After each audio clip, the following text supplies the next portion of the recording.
قل هو اللہ احد، کہہ دیجئے وہ اللہ ایک ہے، اللہ الصمد، اللہ بے نیاز ہے، لم یلد ولم یولد، نہ اس نے جنا اور نہ وہ جنا گیا، یعنی نہ اس کی اولاد ہے اور نہ ہی وہ کسی کی اولاد ہے، ولم یکن لہ کفوا احد، اور نہیں ہے اس کے لیے برابر کا کوئی ایک بھی، ولم یکن لہ کفوا احد، کوئی بھی اس کا ہمسر نہیں ہے۔ رسول اللہ صلی اللہ علیہ وسلم نے اس سورت کی عظمت کو بیان کرتے ہوئے فرمایا، میرے صحابہ، یہ سورت ثلث القرآن ہے، قرآن کا تہائی حصہ ہے۔ والذی نفسی بیدی، اس ذات کی قسم جس کے ہاتھ میں میری جان ہے، انہا لتعدل ثلث القرآن، یہ سورت اخلاص قرآن مجید کا تہائی حصہ ہے۔ اور دوسری روایت کے الفاظ ہیں، رسول اللہ صلی اللہ علیہ وسلم نے فرمایا، تم میں سے ہر شخص یہ کام تو کر سکتا ہے اگر وہ کرنا چاہے۔ وہ کام کیا ہے؟ تم میں سے کوئی اس بات سے عاجز ہے کہ وہ ایک رات میں تہائی قرآن پڑھ لے؟ ایعجز احدکم ان یقرأ ثلث القرآن فی لیلہ فإنہ من قرأ قل هو اللہ احد اللہ الصمد فی لیلۃ فقد قرأ لیلتہ ثلث القرآن، جو رات کے وقت سورۃ الاخلاص کی تلاوت کر لیتا ہے گویا کہ اس نے قرآن کا تہائی حصہ پڑھ لیا۔ قرآن کے تہائی حصے کا معنی بیان کرتے ہوئے علماء نے یہ بھی لکھا ہے کہ قرآن مجید کے اندر 3 اساسی مقاصد بیان کیے گئے ہیں۔ اللہ کی توحید کو بیان کیا گیا، اللہ کے اوامر اور نواہی کو بیان کیا گیا، اللہ تعالیٰ کے پیارے پیغمبروں اور پھر ان کی قوموں کے اخبار و قصص کو بیان کیا گیا۔ تو سورۃ الاخلاص علم التوحید، توحید کا ایک مرکز ہے، توحید کی حقیقت کو کھولنے والی یہ سورت ہے۔ اس لیے رسول اللہ صلی اللہ علیہ وسلم نے فرمایا، جس شخص کی محبت سورت اخلاص سے ہوگی یہ محبت اسے جنت تک لے جائے گی۔ جامع الترمذی کی روایت ہے کہ ایک آدمی اللہ کے رسول صلی اللہ علیہ وسلم کے پاس آیا اور کہنے لگا، انی احب هذه السورہ، اللہ کے رسول صلی اللہ علیہ وسلم مجھے اس سورت سے بہت محبت ہے۔ کون سی سورت؟ قل هو اللہ احد، فقال ان حبک ایاہا یدخلک الجنہ، یاد رکھنا اس سورت کے ساتھ تیری محبت تمہیں جنت میں لے جائے گی۔ یہاں تک رسول اللہ صلی اللہ علیہ وسلم نے فرمایا، من قرأ قل هو اللہ احد 10 مرات دن اللہ له بیتا فی الجنہ، جو شخص 10 مرتبہ سورۃ الاخلاص پڑھ لیتا ہے اللہ تعالیٰ اس کا جنت میں گھر بنا دیتے ہیں۔ یہی وجہ ہے رسول اللہ صلی اللہ علیہ وسلم نے فرمایا کہ سورۃ الاخلاص قرآن مجید کی بہترین سورت ہے۔ نعم السورتان ہما یقرآن فی الرکعتین قبل الفجر، قرآن مجید کی سب سے خوبصورت صورتیں جو فجر کی نماز سے پہلے 2 رکعتوں کے اندر پڑھی جاتی ہیں، قل یا ایھا الکافرون اور قل هو اللہ احد۔ بلکہ اس سورت کے الفاظ اللہ کے ہاں اتنا مقام رکھتے ہیں، ان الفاظ کے ساتھ اگر دعا کی جائے تو یہ اسم اعظم بن جاتا ہے، جو بھی دعا کی جائے اللہ اس دعا کو رد نہیں کرتے۔ رسول اللہ صلی اللہ علیہ وسلم کے صحابی بیان کرتے ہیں، میں رسول اللہ صلی اللہ علیہ وسلم کے ساتھ مسجد میں داخل ہوا، ایک شخص نماز پڑھ رہا تھا اور دعا کر رہا تھا، اللہم انی اسألک بأنی اشہد ان لا الہ الا انت الاحد الصمد الذي لم یلد ولم یولد ولم یکن له کفوا احد۔ ان الفاظ کے ساتھ اس نے دعا کی تو اللہ کے رسول صلی اللہ علیہ وسلم فرمانے لگے، والذی نفسی بیدہ لقد سألہ باسمہ الاعظم الذي اذا سئل به اعطى واذا دعی به اجاب، اس ذات کی قسم جس کے ہاتھ میں میری جان ہے، اس شخص نے اسم اعظم کے ساتھ دعا کی، اور جو ان کلمات کے ساتھ دعا کرتا ہے، جو بھی سوال کرتا ہے اللہ رب العزت اسے عطا کر دیتے ہیں، جو بھی دعا کرتا ہے اللہ رب العزت اس کی دعا کو قبول فرماتے ہیں۔ بلکہ رسول اللہ صلی اللہ علیہ وسلم نے فرمایا، جو سورۃ الاخلاص کی تلاوت کرتا ہے اللہ رب العزت اس کے گناہوں کو بھی معاف فرما دیتے ہیں۔ 1 مرتبہ نہیں، آپ نے 3 مرتبہ فرمایا قل یا ایھا الکافرون فقال قد برئ من الشرک، ایک آدمی کو قل یا ایھا الکافرون پڑھتے سنا، آپ نے فرمایا یہ شرک سے بری ہو گیا۔ دوسرے شخص کو سنا وہ قل هو اللہ احد پڑھ رہا تھا، فقال غفر له، اللہ رب العزت نے اس کے گناہوں کو معاف کر دیا ہے۔ رسول اللہ صلی اللہ علیہ وسلم کے صحابی سیدنا کعب رضی اللہ تعالی عنہ نے کتنی خوبصورت بات کی، فرمایا کرتے تھے السماوات السبع والارضون السبع، ساتوں آسمان اور ساتوں زمینوں کی بنیاد اسست علی هذه السورہ، اس کی بنیاد اس سورت اخلاص پر رکھی گئی ہے۔ رسول اللہ صلی اللہ علیہ وسلم نے اسی لیے صحابہ کرام کو اس بات کی نوید سنائی کہ جب ایک شخص سفر میں نکلا، جب بھی وہ نماز پڑھاتا تو سورۃ الاخلاص کی تلاوت بھی کیا کرتا۔ صحابہ کرام نے یہ بات رسول اللہ صلی اللہ علیہ وسلم تک پہنچائی۔ آپ نے سوال کیا میرے صحابی آپ یہ کیوں کرتے ہیں؟ تو صحابی نے جواب دیا اللہ کے رسول صلی اللہ علیہ وسلم اس سورت کے ساتھ مجھے محبت بہت ہے، فرمایا تیری یہ محبت قیامت کے دن تجھے جنت لے جائے گی۔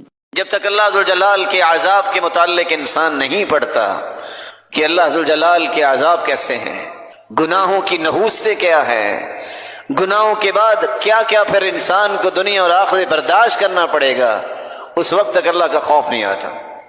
اللہ کا خوف حاصل کرنے کے لیے الخوف من مکر اللہ، یہ اللہ کے خوف سے بے خوف ہونا یہ خسارہ پانے والوں کی علامت ہے۔ کبھی بھی اللہ کے خوف سے دور نہ ہوئیے۔ اللہ کے عذاب جو جہنم میں تیار کر رکھے ہیں ان کے بارے میں پڑھنا چاہیے، سننا چاہیے۔ رسول اکرم صلی اللہ علیہ وسلم نے فرمایا ما رأيت مثل النار نام هاربها ولا مثل الجنة نام طالبها، میں نے آگ جیسی کوئی چیز نہیں دیکھی، اس کو دیکھ کر یہ کیسے ہے انسان کے ساری رات بھی سویا رہے نماز نہ پڑھے، اس کے اندر تو پھر کوئی خوف نہیں ہے۔ جس کو آگ کی شدت کا پتہ ہے، دنیا کی آگ اس پہ 5 منٹ ہاتھ نہیں رکھا جا سکتا، اور آخرت کی آگ، یہ آگ بھی اس آگ سے پناہ مانگتی ہے، 69 گنا زیادہ وہ آگ ہوگی۔ رسول اکرم صلی اللہ علیہ وآلہ وسلم نے فرمایا ایسی ایسی گرزوں سے فرشتے ماریں گے کہ ساری دنیا جمع ہو کے بھی اسے اٹھا نہیں سکتی۔ لو ضرب بها جبل لكان ترابا، کسی پہاڑ پہ وہ ہتھوڑے مار دیے جائیں تو ریزہ ریزہ ہو جائے۔ اللہ ذوالجلال ایسے عذابوں سے محفوظ فرمائے۔ کبھی اس نیت سے بھی قبرستان جانا چاہیے کہ شاید موت یاد آ جائے، شاید یہ احساس زندہ ہو جائے کہ میں نے بھی ایسی جگہ پہ آنا ہے۔ رسول اکرم صلی اللہ علیہ وسلم نے فرمایا تھا طرق القلب، اس سے دل نرم ہوتے ہیں، وتدمع العین، آنکھوں سے آنسو جاری ہوتے ہیں، وتزکی الآخرہ، آخرت یاد لاتی ہے۔ کبھی قبرستان کی بھی زیارت اس نیت سے کی جائے کہ مجھے آخرت یاد آئے۔ قرآن مجید کی واعظ و نصیحت سننے کے لیے وقت نکالیں، مجالس میں بیٹھے، اکیلے بیٹھے، خصوصاً جس نے قیامت کو اپنی آنکھوں سے دیکھنا ہے وہ اذا الشمس کورت، اس سورت کو پڑھے اور اس کا ترجمہ پڑھے۔ اذا السماء انفطرت، یہ سورت پڑھے، اس کے ترجمے کو پڑھے۔ اذا السماء انشقت، یہ سورت پڑھے اور اس کے ترجمے کو پڑھے، اس کو سمجھ آئے گی قیامت کیسی ہو۔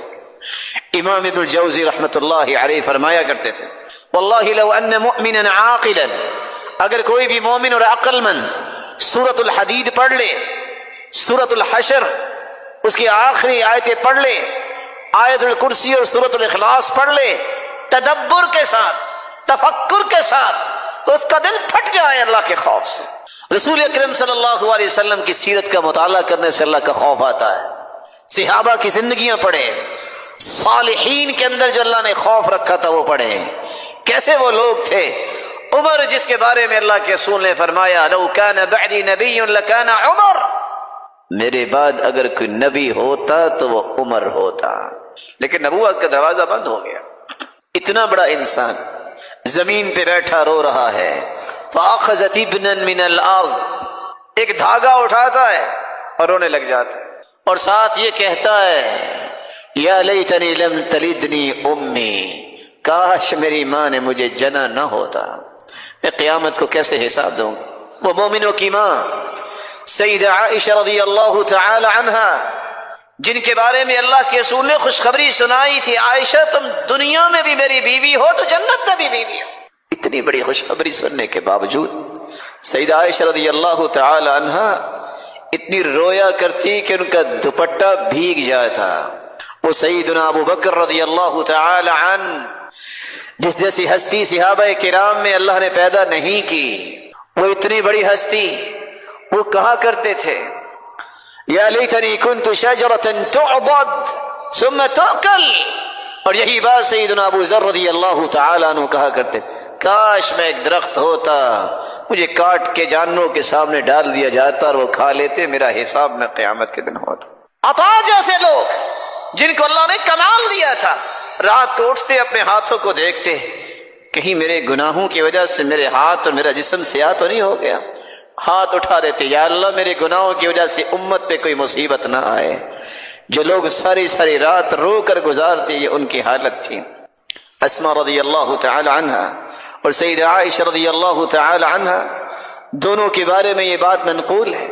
قاسم بیان کرتے ہیں میں سیدہ عائشہ رضی اللہ تعالی عنہ کے پاس گیا اور وہ قیام میں کھڑی تھی اور یہ آیت پڑھ رہی تھی، فمن اللہ علینا ووقانا عذاب السموم۔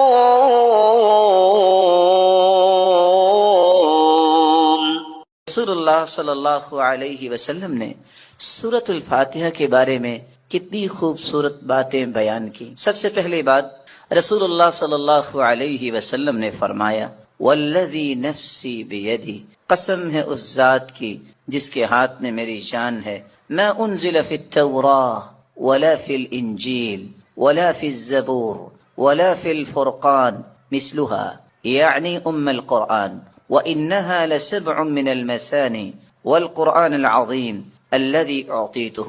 اللہ تعالیٰ نے آسمانی اور الہامی کتابوں میں سے نہ تو تورات میں ایسی صورت نازل کی، نہ انجیل میں ایسی صورت نازل کی، نہ ہی زبور میں ایسی کوئی صورت نازل کی، اور نہ ہی قرآن مجید میں ایسی صورت ہے جیسی اللہ تعالیٰ نے سورۃ الفاتحہ کو نازل کر کے اپنی مخلوق پر انعام کیا ہے۔ یہ 7 آیتیں بار بار پڑھی جانے والی ہیں۔ یہ القرآن بھی ہے، قرآن مجید کی ماں کا درجہ اس کو دیا گیا، الکتاب بھی ہے، یہ کتاب اللہ کی ماں کا درجہ دیا گیا اس کو۔ رسول اللہ صلی اللہ علیہ وسلم نے ایک دوسری روایت میں فرمایا کہ سورۃ الفاتحہ یہ ایک بے مثال نور ہے، ایک ایسی روشنی ہے۔ سیدنا عبداللہ ابن عباس رضی اللہ تعالی عنہ بیان کرتے ہیں، بینما جبریل قاعد عند النبی صلی اللہ علیہ وسلم سمع نقیضا من فوقه فرفع رأسه فقال، رسول اللہ صلی اللہ علیہ وسلم کے پاس جبریل امین تشریف فرما تھے، اچانک سے ایک آواز آئی، رسول اللہ صلی اللہ علیہ وسلم نے اپنا سر مبارک اٹھایا اور پوچھا یہ آواز کیسی ہے؟ تو جبریل امین نے جواب دیا، هذا باب من السماء فتح اليوم لم يفتح قط الا اليوم، آسمان کا یہ وہ دروازہ کھلا ہے جو آج تک نہیں کھلا تھا۔ فنزل منه ملک، اور اس دروازے سے ایک فرشتہ زمین کی طرف اترا ہے، فقال هذا ملک نزل الى الارض لم ينزل قط، پہلے نہیں اتارا گیا یہ فرشتہ الا اليوم، آج ہی اس کو اترنے کا حکم دیا گیا۔ فسلم، اور اس فرشتے نے اتر کر سلام کہا، وقال ابشر بنورین، اے اللہ کے محبوب 2 روشنیوں کے لیے، 2 روشنیاں اور 2 نوروں کے ساتھ آپ کو خوشخبری دینے آیا ہوں۔ اوتیتہما لم یؤتہما نبی قط قبلک، ایسے نور جو آپ سے پہلے کسی نبی کو عطا نہیں کیے گئے۔ فاتحۃ الکتاب، ایک سورۃ الفاتحہ ہے، وخواتیم سورۃ البقرہ، اور سورۃ البقرہ کی آخری آیات ہیں۔ لن تقرأ بحرف منہما الا اعطیت، سورۃ البقرہ کی آخری آیتیں اور سورۃ الفاتحہ کا کوئی بھی حرف آپ پڑھیں تو اللہ رب العزت اس ایک ایک حرف کے بدلے عطائیں کرتے ہیں، اور یہ روایت صحیح ترغیب میں موجود ہے۔ بلکہ رسول اللہ صلی اللہ علیہ وسلم نے اس سورت کی عظمت کو بیان کرتے ہوئے صحابہ کرام کو کتنی خوبصورت بات سمجھائی۔ صحیح بخاری کا وہ واقعہ کتنا مشہور ہے کہ جب صحابہ کرام بنی سلیم کے قبیلے میں پہنچے، جب پتہ چلا ایک آنے والی عورت نے بتایا کہ ہمارے قبیلے کے سردار کو بچھو نے کاٹ لیا ہے، کیا آپ کے پاس کوئی ایسا شخص ہے جو شخص دم کر سکتا ہو؟ تو رسول اللہ صلی اللہ علیہ وسلم کے ایک صحابی جنہوں نے صرف سورۃ الفاتحہ تلاوت کی اور اس کو دم کر دیا، رسول اللہ صلی اللہ علیہ وسلم کے اس صحابی نے اس سورۃ الفاتحہ کو پڑھنے کے بعد جب دم کیا تو وہ شخص ایسی شفا کی طرف چلا گیا وَكَأَنَّمَا نُشِطَ مِنْ عِقَالٍ، جیسے کوئی گرہ باندھی ہو کھول دی جائے۔ رسول اللہ صلی اللہ علیہ وسلم کے صحابہ نے کہا جب تک اللہ کے رسول سے بات نہ ہو جائے تو یہ انہوں نے جو 30 بکریاں بطور عوض اس کے دیا ہے، ہم اس وقت تک کوئی بات نہیں کریں گے۔ جب رسول اللہ صلی اللہ علیہ وسلم کو یہ بات پہنچی، آپ نے فرمایا وَمَا كَانَ يُدْرِي أَنَّهَا رُقْيَةٌ اقْسِمُوا وَاضْرِبُوا لِي بِسَهْمٍ، آپ کو پتہ نہیں اللہ تعالیٰ نے اس سورت کو شفا بنا کے، اس سورت کو دم بنا کے نازل کیا ہے۔ اور یہی بات ابن القیم رحمۃ اللہ علیہ نقل کرتے ہیں کہ میں نے کتنے سفر کیے اور جب بھی میں بیمار ہوا تو میں نے اللہ کے پیارے پیغمبر کی اس بات پہ یقین کر کے دوائی نہیں لی بلکہ سورۃ الفاتحہ پڑھتا اور میں دم کر لیتا اپنے آپ کو، اللہ رب العزت مجھے شفا یاب کر دیتے۔ سورۃ الفاتحہ یہ عظیم ترین سورت ہے۔ رسول اللہ صلی اللہ علیہ وسلم کے صحابی سیدنا ابو سعید بن معلی بیان کرتے ہیں مر بی النبی صلی اللہ علیہ وسلم وانا اصلی، اللہ کے رسول صلی اللہ علیہ وسلم میرے پاس سے گزرے، میں نماز پڑھ رہا تھا، مجھے انہوں نے آواز دی، میں نے سلام پھیرا اور سلام پھیرنے کے بعد اللہ کے رسول صلی اللہ علیہ وسلم کی خدمت اقدس میں حاضر ہوا۔ آپ نے فرمایا میں نے آپ کو آواز دی، الم یقل اللہ یا ایھا الذین آمنوا استجیبوا للہ وللرسول، آپ نے اللہ کا یہ کلام نہیں سنا کہ جب اللہ اور اس کے رسول کی بات ہو تو اس بات کو فوراً مانو، لبیک کہو۔ کہا اللہ کے رسول صلی اللہ علیہ وسلم میں نماز پڑھ رہا تھا۔ پھر اللہ کے رسول صلی اللہ علیہ وسلم نے فرمایا الا اعلمک اعظم سورۃ فی القرآن قبل ان اخرج، کیا میں تمہیں قرآن مجید کی سب سے عظیم سورت نہ سکھا دوں اس سے پہلے کہ تم مسجد سے نکل جاؤ، اپنے گھر کو لوٹ جاؤ؟ میں نے کہا کیوں نہیں؟ تو رسول اللہ صلی اللہ علیہ وسلم نے جو سورت سکھائی، جو قرآن مجید کی عظیم ترین سورت ہے، وہ سورۃ الفاتحہ کی تعلیم دی۔ یہی وجہ ہے رسول اللہ صلی اللہ علیہ وسلم نے یہ فیصلہ سنا دیا، کاش اس فیصلے کو بھی امت مان لے، لا صلاۃ لمن لم یقرأ بفاتحۃ الکتاب، جو شخص نماز کے اندر سورۃ الفاتحہ نہیں پڑھتا اس کی نماز نہیں ہوتی، جیسا کہ صحیح بخاری کی روایت ہے۔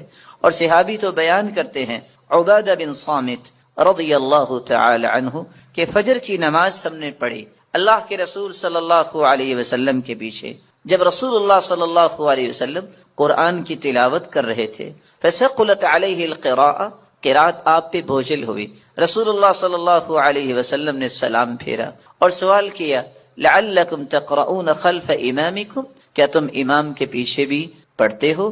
تو صحابہ کرام نے کہا جی ہاں۔ تو رسول اللہ صلی اللہ علیہ وسلم نے فرمایا لا تقرؤوا لا تفعلوا كما فی روایت اخرى، دوسری روایت کے الفاظ ہیں لا تفعلوا الا بفاتحۃ الکتاب، امام کے پیچھے کھڑے ہو کر تم صرف سورۃ الفاتحہ پڑھا کرو، فإنه لا صلاة لمن لم يقرأ بها، کیونکہ سورۃ الفاتحہ پڑھنے کے بغیر نماز نہیں ہوتی۔ یہ ایسی خوبصورت اور ایسی مبارک صورت ہے جو اللہ اور اس کی مخلوق کے درمیان مکالمے کے خوبصورت جوہر ہے، ایسا گوہر ہے انسان الحمدللہ رب العالمین کہتا ہے تو اللہ رب العزت فرماتے ہیں حمیدنی عبدی، میرے بندے نے میری حمد و توصیف بیان کی۔ جب بندہ مومن الرحمن الرحیم کہتا ہے تو اللہ رب العزت فرماتے ہیں اسنا علی عبدی، میرے بندے نے میری تعریف کی ہے۔ جب بندہ مومن یہ کہتا ہے مالک یوم الدین تو اللہ رب العزت فرماتے ہیں مجدنی عبدی، میرے بندے نے میری بزرگی بیان کی ہے۔ جب انسان بندہ مومن یہ کہتا ہے ایاک نعبد و ایاک نستعین تو اللہ رب العزت فرماتے ہیں ھذا بینی و بین عبدی وَلِعَبْدِي مَا سَأَلَ، یہ میرے اور میرے بندے کے درمیان ہے، جو کچھ بھی میرا بندہ مانگے گا میں اسے عطا کروں گا۔ تو اللہ رب العزت کے ساتھ ہم کلام ہونے کا یہ خوبصورت ذریعہ ہے۔ تو آئیے اس سورت کی طرف چلتے ہیں اور اس کے معانی کو سمجھنے کی کوشش کرتے ہیں۔ بسم اللہ الرحمن الرحیم، الحمد للہ رب العالمین۔ الحمد، تمام تعریفیں، للہ، اللہ کے لیے ہیں، رب العالمین، جو تمام جہانوں کا رب ہے، الرحمن الرحیم، جو بہت مہربان ہے، الرحیم، نہایت رحم کرنے والا ہے، مالک یوم الدین، مالک ہے یوم الدین، بدلے کے دن کا، جزا کے دن کا۔ ایاک نعبد و ایاک نستعین، ایاک نعبد، ہم عبادت کرتے ہیں صرف تیری ہی، و ایاک نستعین، اور ہم مدد چاہتے ہیں صرف تیری ہی اے اللہ۔ اہدنا الصراط المستقیم، ہدایت دے ہمیں، الصراط المستقیم، سیدھے راستے کی، صراط الذین انعمت علیہم، راستہ ان کا جن پر تو نے انعام کیا، غیر المغضوب علیہم، نہ کہ ان کا راستہ جن پر غضب کیا گیا، ولا الضالین، اور نہ ان کا راستہ جو گمراہ ہوئے۔ رسول اللہ صلی اللہ علیہ وسلم کے فرامین کی روشنی میں اس سورت کی 5 باتیں ہمیں یاد رکھنی چاہیے۔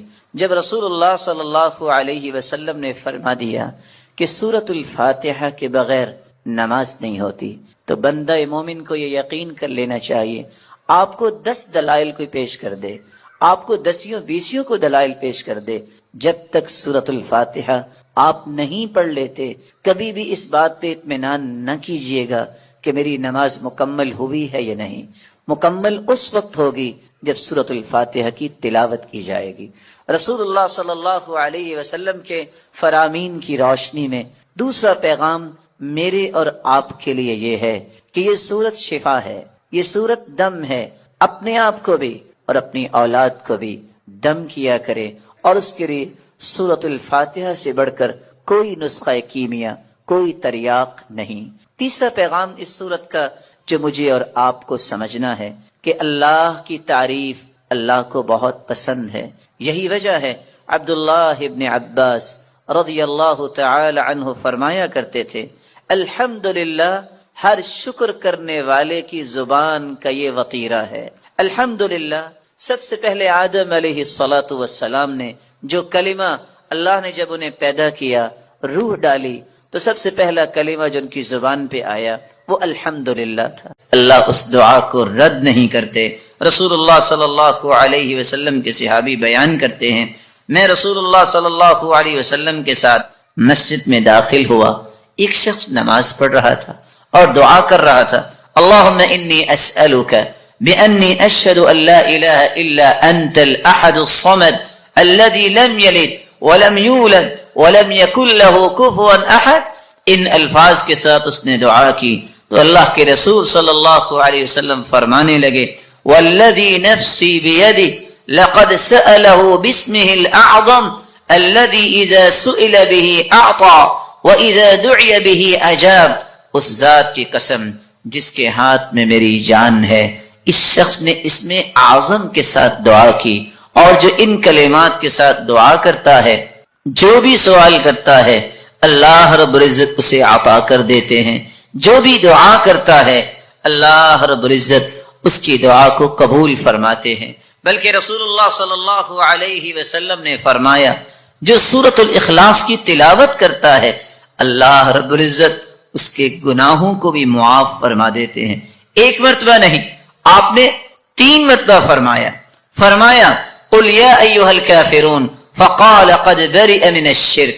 ایک آدمی کو قل یا ایھا الکافرون پڑھتے سنا، آپ نے فرمایا یہ شرک سے بری ہو گیا۔ دوسرے شخص کو سنا، وہ قل هو اللہ احد پڑھ رہا تھا، فقال غفر له، اللہ رب العزت نے اس کے گناہوں کو معاف کر دیا ہے۔ ان کلمات کو تلاش کرو جو کلمات اللہ کے رسول نے سکھائے ہیں، جن کو اسم اعظم کہتے ہیں۔ اسم اعظم کے ساتھ کی گئی دعا رد نہیں ہوتی۔ وہ کون سے کلمات ہیں اسم اعظم کی؟ اللہم انی اسألک بانی اشہدک أنك لا إله إلا أنت الأحد الصمد الذي لم يلد ولم يولد ولم يكن له كفوا أحد. یہ بھی اسم اعظم. دوسرا اسم اعظم اللهم لا إله إلا أنت المنان بديع السماوات والأرض يا ذا الجلال والإكرام. یہ بھی اسم اعظم. پہلی ابو داود کی روایت اور یہ جامع ترمذی کی. اور تیسرا اسم اعظم اللهم إني أسألك بأن لك الحمد لا إله إلا أنت وحدك لا شريك لك المنان بديع السماوات والأرض ذو الجلال والإكرام. یہ بھی اسم اعظم. یہ سنن ابن ماجہ کی روایت. اور سب سے آسان اگر یہ یاد نہیں ہو رہا وَإِلَٰهُكُمْ إِلَٰهٌ وَاحِدٌ لَا إِلَٰهَ إِلَّا هُوَ الرَّحْمَٰنُ الرَّحِيمُ. یہ بھی اسم اعظم. اگر آپ کو یہ بھی مشکل لگتا ہے الف لام میم اللہ لا الہ الا هو الحی القیوم، ان پانچوں اسم اعظم میں سے کوئی کلمات ضرور اختیار کریں. اس کے بعد پھر رسول اللہ صلی اللہ علیہ وسلم پہ درود بھیجیں، اور درود بھیجنے کے بعد سب سے پہلے اپنے لیے دعا کریں. دعا کرتے وقت ایک بات کو 3 مرتبہ ضرور کہیں. آپ صلی اللہ علیہ وسلم کا طریقہ تھا كان اذا دعا دعا ثلاثا واذا تكلم تكلم ثلاثا. جب بھی آپ دعا کرتے تو 3 مرتبہ دعا کرتے، اور دعا میں زور پیدا کریں. یہ نہ کہیں اللہ اگر تو چاہتا ہے تو دے دے، نہیں، انه لا مستکرہ، اللہ کے فیصلوں کو کوئی روکنے والا ہے. یہ کہو کہ اللہ مجھے دے. کثرت سے یہ بات کہیں. آپ اپنے رب سے مانگ رہے ہیں. زندگی کے کٹھن حالات میں اگر 3 کلمات آپ کو نہ بھولیں تو تمہارا رب تمہیں نہیں بھولے گا. حسبی اللہ و نعم الوکیل، حسبی اللہ و نعم الوکیل، یا حی یا قیوم برحمتک استغیث. استغفر اللہ، چھوٹا سا کلمہ ہے، استغفر اللہ.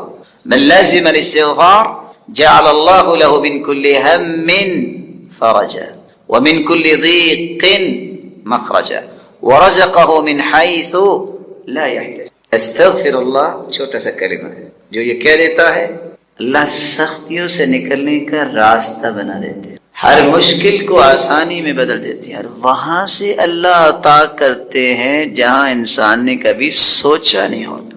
میں اتفاق سے کراچی درس پہ گیا، جو ہی ہم گاڑی سے اترے، حالات بھی کراچی کے ویسے ہی ہیں، اللہ تعالیٰ مہربانی فرمائے. تو ایک شخص کہتا ہے مولانا میں آپ کے ساتھ جانا چاہتا ہوں. ساتھی پریشان ہوئے کہ یہ کون ہے جو کہہ رہا. کہتے ہیں بس 2 منٹ مجھے دیجیے، یہ میرے استغفار کی گاڑی ہے. کیا مطلب؟ کہتے یہ میرے استغفار کی گاڑی ہے. میں نے کہا میں سمجھا نہیں. کہا میں نے درس سنا تھا استغفار پہ، میں نے 25,000 جمع کیا تھا کہ کوئی کام کروں گا، جس کو میں نے دیا وہ لے کے بھاگ گیا. میں نے وضو کیا اور مسجد میں بیٹھ گیا، میں نے استغفار شروع کر دیا. میں نے 1000 مرتبہ استغفار کیا. اچانک سے ایک شخص آیا، کہتا تم کہاں تھے؟ میں تمہیں ڈھونڈ رہا تھا، بیٹھو میرے ساتھ. مجھے گاڑی پہ بٹھا کے لے گیا اور میرے نام کی گاڑی نکلوا کے کہتا ہے پیسے بعد میں دیتے رہنا. کہتا ہے 6 مہینے ہو گئے ہیں گاڑی میرے پاس ہے، مجھے یہ بھی پتہ نہیں وہ بندہ کون ہے. تو یہ میرے رب نے میرے استغفار کی مجھے گاڑی دی. رسول اکرم صلی اللہ علیہ وآلہ وسلم جو ہم سب کے لیے نمونہ ہیں، اللہ عز و جلال نے اس ہستی کو ذات کے اعتبار سے بھی بے مثال بنایا. آدم سے لے کر آج تک اور قیامت تک آنے والی انسانیت میں ایسی ہستی نہ آئی ہے نہ قیامت تک آئے گی. جس طرح وہ مخلوق میں سے ذات کے اعتبار سے بے مثال ہے، اسی طرح صفات کے اعتبار سے بھی بے مثال ہے. آپ کی ایک صفت یہ بھی ہے كان النبي اشد حياء من العذراء في خدرها.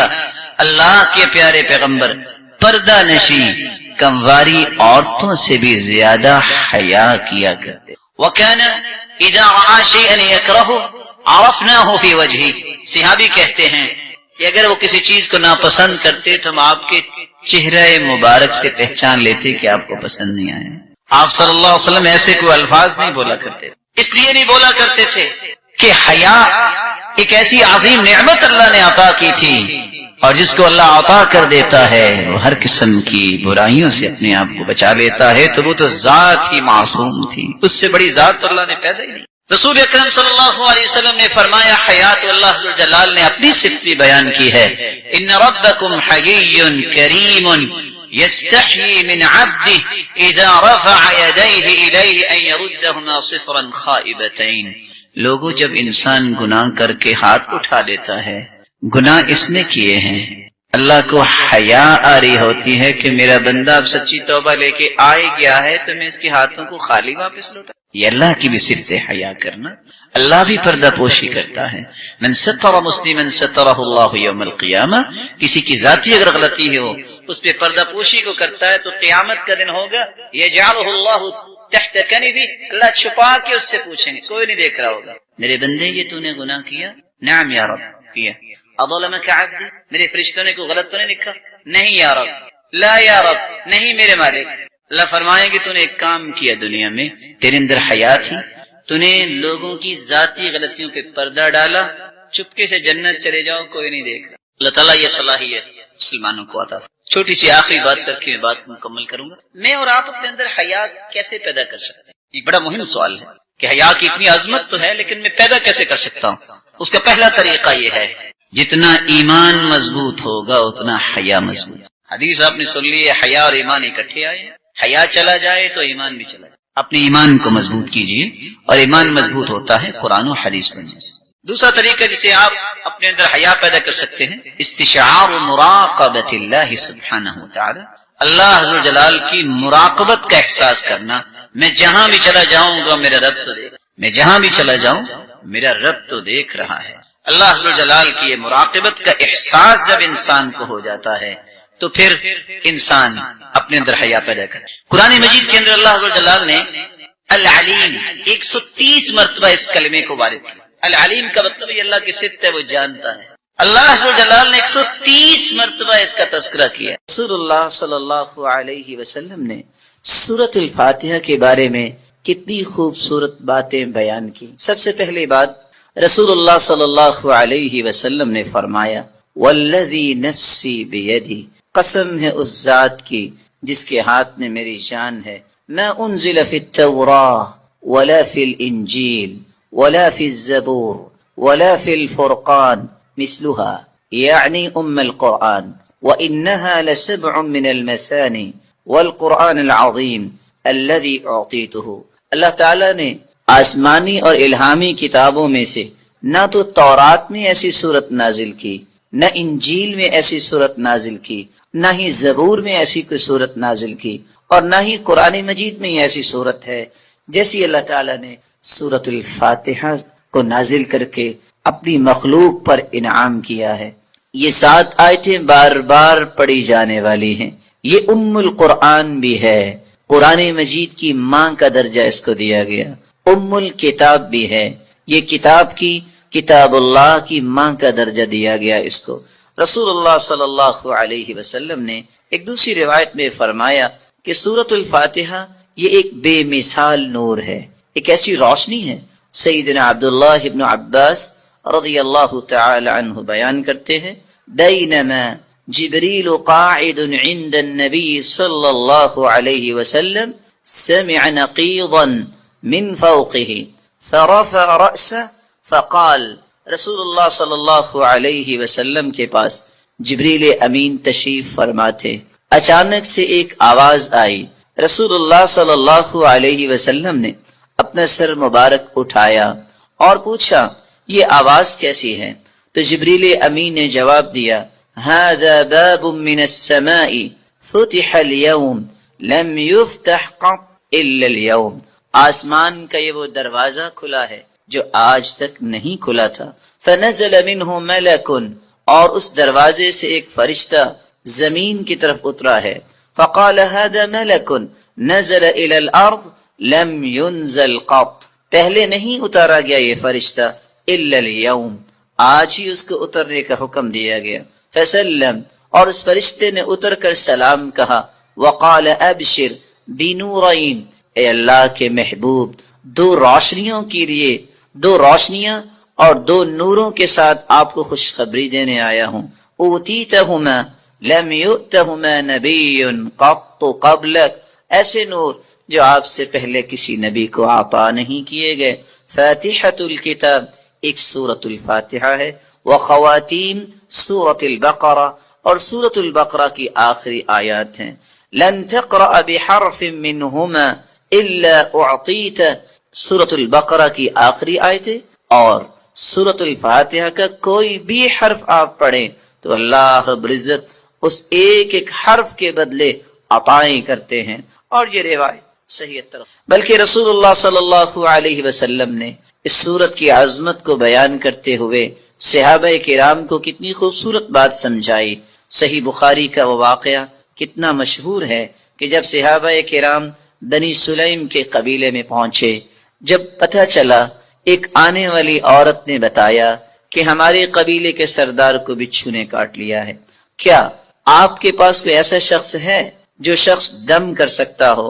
تو رسول اللہ صلی اللہ علیہ وسلم کے ایک صحابی جنہوں نے صرف سورۃ الفاتحہ تلاوت کی اور اس کو دم کر دیا، رسول اللہ صلی اللہ علیہ وسلم کے اس صحابی نے اس سورۃ الفاتحہ کو پڑھنے کے بعد جب دم کیا تو وہ شخص ایسی شفا کی طرف چلا گیا وَكَأَنَّمَا نُشِطَ مِنْ عِقَالٍ، جیسے کوئی گرہ باندھی ہو کھول دی جائے.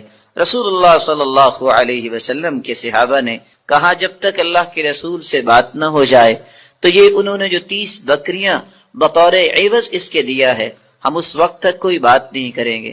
جب رسول اللہ صلی اللہ علیہ وسلم کو یہ بات پہنچی آپ نے فرمایا وَمَا كَانَ يُدْرِي أَنَّهَا رُقْيَةٌ اقسموا وَاضْرِبُوا لِي بِسَهْمٍ، آپ کو پتہ نہیں اللہ تعالیٰ نے اس سورت کو شفا بنا کے، اس سورت کو دم بنا کے نازل کیا ہے. اور یہی بات ابن القیم رحمۃ اللہ علیہ نقل کرتے ہیں کہ میں نے کتنے سفر کیے اور جب بھی میں بیمار ہوا تو میں نے اللہ کے پیارے پیغمبر کی اس بات پہ یقین کر کے دوائی نہیں لی بلکہ سورۃ الفاتحہ پڑھتا اور میں دم کر لیتا اپنے آپ کو، اللہ رب العزت مجھے شفا یاب کر دیتے. سورۃ الفاتحہ یہ عظیم ترین سورت ہے.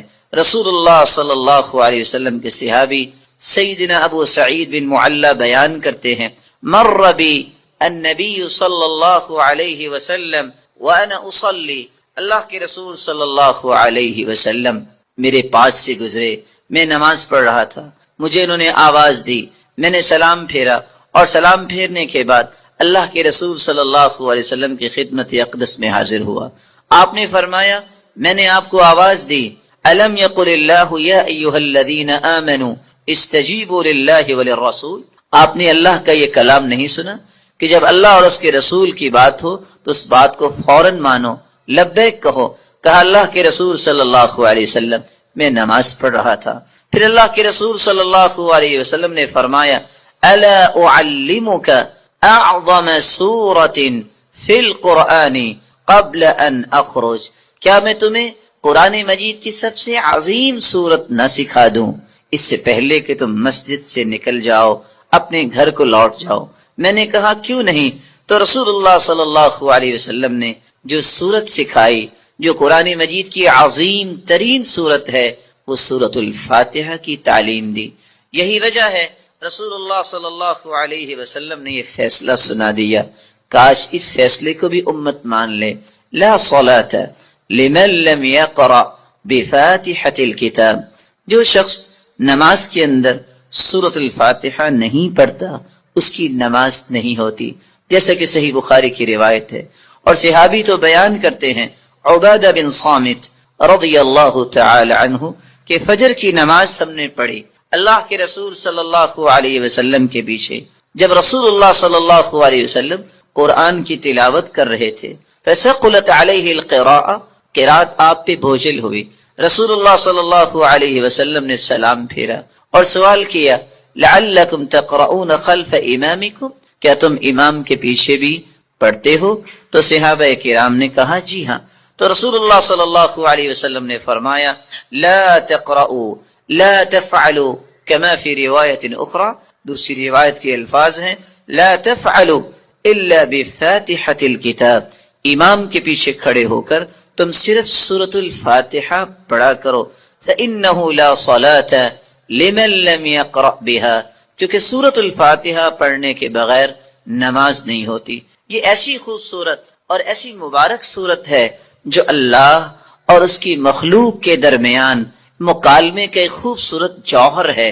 ایسا گوہر ہے انسان الحمدللہ رب العالمین کہتا ہے تو اللہ رب العزت فرماتے ہیں حمیدنی عبدی، میرے بندے نے میری حمد و توصیف بیان کی۔ جب بندہ مومن الرحمن الرحیم کہتا ہے تو اللہ رب العزت فرماتے ہیں اثنا علی عبدی، میرے بندے نے میری تعریف کی ہے۔ جب بندہ مومن یہ کہتا ہے مالک یوم الدین تو اللہ رب العزت فرماتے ہیں مجدنی عبدی، میرے بندے نے میری بزرگی بیان کی ہے۔ جب انسان بندہ مومن یہ کہتا ہے ایاک نعبد و ایاک نستعین تو اللہ رب العزت فرماتے ہیں ھذا بینی و بین عبدی ولعبدی ما سأل، یہ میرے اور میرے بندے کے درمیان ہے، جو کچھ بھی میرا بندہ مانگے گا میں اسے عطا کروں گا۔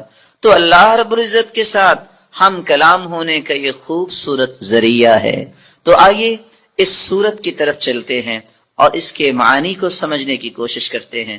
بسم اللہ الرحمن الرحیم، الحمد للہ رب العالمین، الحمد تمام تعریفیں للہ اللہ کے لیے ہیں، رب العالمین جو تمام جہانوں کا رب ہے، الرحمن الرحیم جو بہت مہربان ہے، الرحیم نہایت رحم کرنے والا ہے، مالک یوم الدین مالک ہے یوم الدین بدلے کے دن کا، جزا کے دن کا، ایاک نعبد و ایاک نستعین، ایاک نعبد ہم عبادت کرتے ہیں صرف تیری ہی، و ایاک نستعین اور ہم مدد چاہتے ہیں صرف تیری ہی اے اللہ۔ اہدنا الصراط المستقیم، ہدایت دے ہمیں، الصراط المستقیم سیدھے راستے کی، صراط الذین انعمت علیہم راستہ ان کا جن پر تو نے انعام کیا، غیر المغضوب علیہم نہ کہ ان کا راستہ جن پر غضب کیا گیا، ولا الضالین اور نہ ان کا راستہ جو گمراہ ہوئے۔ رسول اللہ صلی اللہ علیہ وسلم کے فرامین کی روشنی میں اس سورت کی 5 باتیں ہمیں یاد رکھنی چاہیے۔